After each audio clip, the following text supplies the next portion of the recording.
আল্লাহ বলছে, বান্দা শুনো, এমন অসংখ্য পাথর আছে যেই পাথর থেকে আমি আল্লাহর ভয়ে পাথরের কান্না পানি হয়ে বের হয়ে আসে।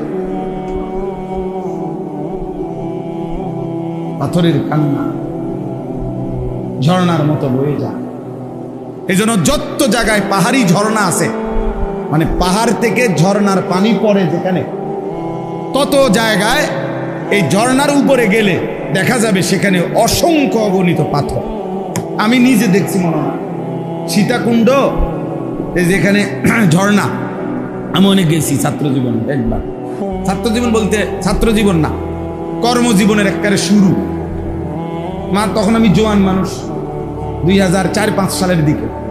পরে আমি বিকল্প রাস্তা দিয়া কমপক্ষে 3 ঘন্টা 3.5 ঘন্টা লাগাইয়া একটু একটু করে আমরা ছেলেরা ডিঙ্গায় ডিঙ্গায় ডিঙ্গায় উঠে ওই মাথার গেছি, মানে ওই যেখান থেকে পানিটা পড়ে আর উপরে গেছি। এই তখনও দেখছি যে সারি সারি অগণিত পাথর, পাথর বড় বড় পাথর।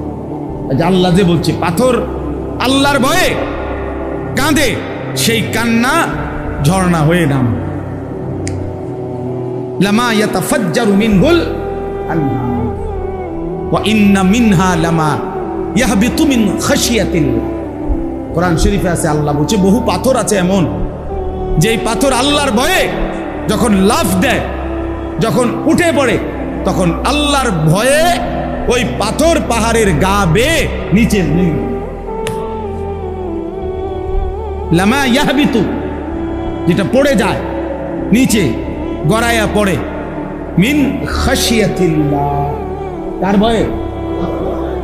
এই জন্য পাথরের গা বেয়ে যত পাথর পড়ে, পাহাড়ের গা বেয়ে, ঝর্ণার গা বেয়ে যত পাথর পড়ে, এরা প্রথমত তো কাঁদে, এরপরে আল্লাহর ভয়ে বেয়ে পড়ে। আল্লাহ কোরআনে বলছে, তাহলে এক পাথর যদি ফাইটা যায়, ওয়া ইন্না মিনহা লামা ইয়াশাক্কাকু, পাথর ফেটে যায়, ফায়াখরুজু মিনহুল মা।